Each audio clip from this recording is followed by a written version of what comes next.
موقع بھی وہی ہے، بہت سارے ایمان والے خانہ کعبہ کے حج کے لیے رفت سفر باندھ چکے ہیں، بہت سے سفر کے بالکل قریب ہے، تیاری ہے، اللہ کے مہمان بننے والے، حج بیت اللہ کی سعادت مندی حاصل کرنے والے، ضیوف الرحمن، مہمان رحمان اور خانہ کعبہ کا دیدار کو جانے والے، اللہ تعالیٰ تمام حجاج کرام کی حاضری کو قبول فرمائے۔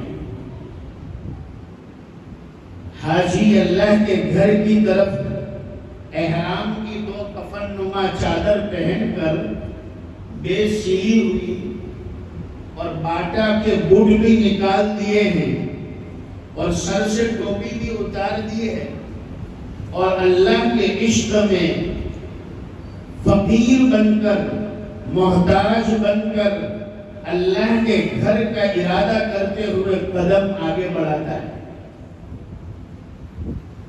ہم نے تو اپنے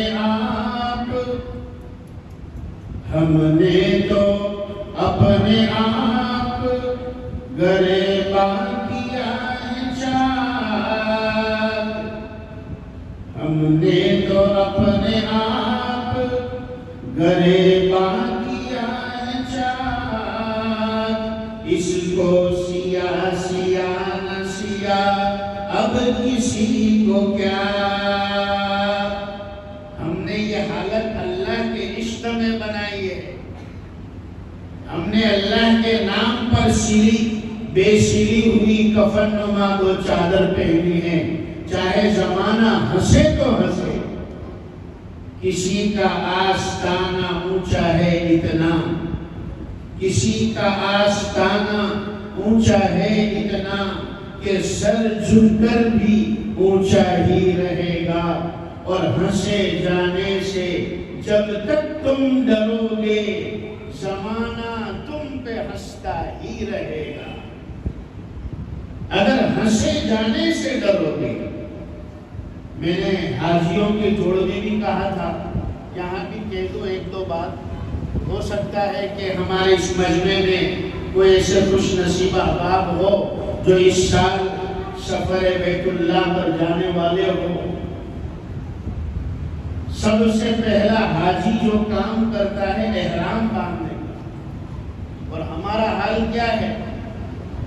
ہم احرام کا غسل کرتے ہیں اپنے شہر سے، اپنے گھر سے، غسل یہاں کرتے ہیں، احرام پہنتے ہیں ایئرپورٹ جا کر، احرام پہنتے ہیں ایئرپورٹ جا کر، اور نیت کرتے ہیں پلین میں بیٹھ کر۔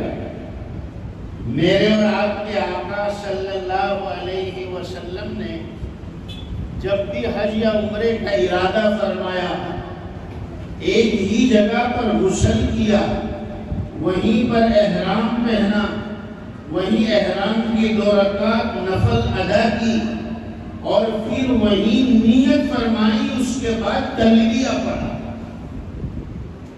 یہ سارے کام آقا نے ایک ساتھ کیے۔ حاجی صاحبان جو اللہ کے عشق میں جاتے ہیں، اپنے گھر سے ہی احرام پہن کر نکلے، 2-4 گھنٹے احرام زیادہ ہو جائے گا، کوئی مشکل نہیں ہے، مگر ثواب کا میٹر ہمارا یہیں سے شروع ہوگا۔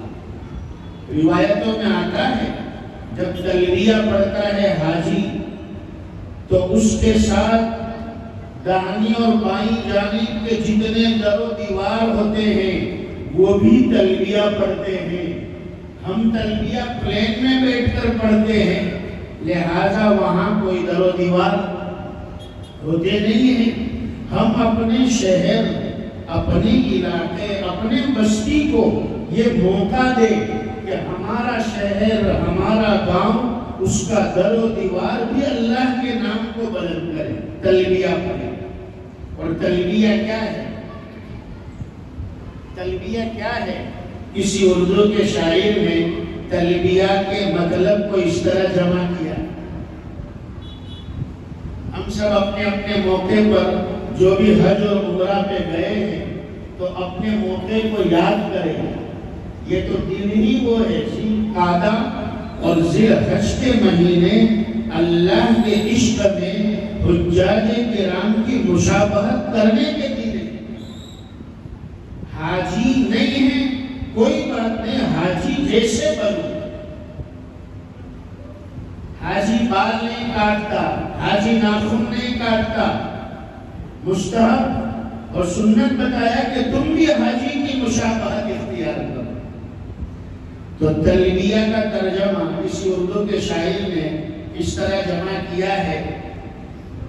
حاجی صاحب اللہ کے گھر مکہ جاتے ہیں اور نمازی صاحب اپنے محلے کی مسجد میں آتے ہیں. اس اعتبار سے اللہ کے گھر جانے والے دونوں برابر ہیں. یہ نیت ہو، ہماری دل کی یہ کیفیت ہو. آیا ہو تیرے در پر خاموش نوالے کر، نیکی سے تہی دامن انبارِ خطا لے کر. اے اللہ تیرے در پر ایسا حاضر ہوا. میرے خیال سے گودرا والوں کو ترجمہ کرنے کی ضرورت نہیں ہے، مطلب سمجھانے کی.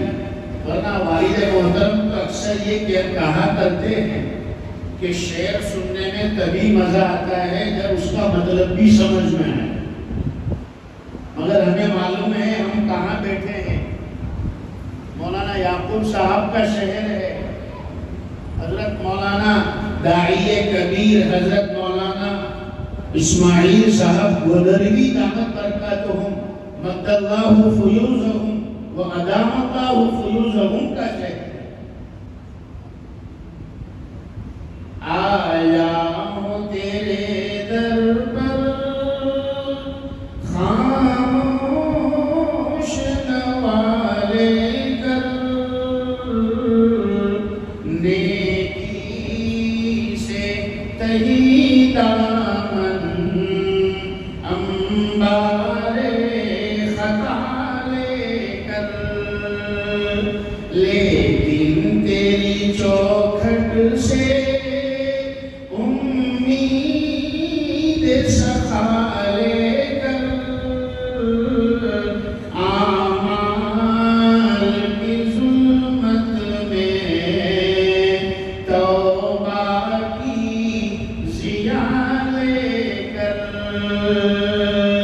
اے اللہ اعمال تو سارے اندھیرے والے تھے مگر توبہ کی لائٹ لے کر آیا، توبہ کی روشنی لے کر آیا ہوں. اور کس در پر آیا ہوں؟ یہ کون سا مرکز ہے، یہ کون سا گھر ہے؟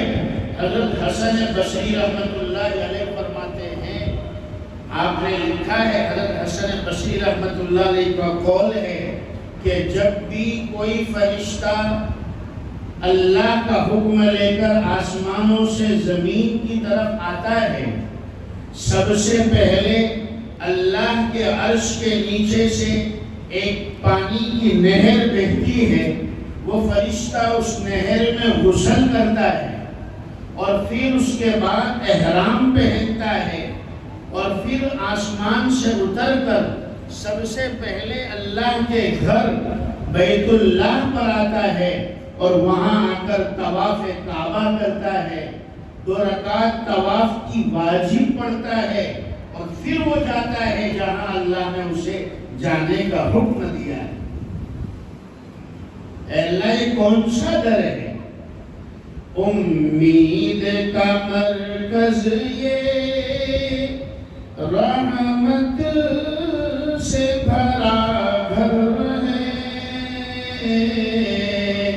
اس در کا ہر ایک ذرہ رشک ماہ اختر ہے، اور محروم نہیں کوئی جس در سے یہ وہ در ہے جو کا بھکاری ہے، قسمت کا سکندر ہے، یہ نور کا کلثوم ہے، یہ امن کا فوارہ، دربار میں حاضر ہے ایک بندے آوارہ۔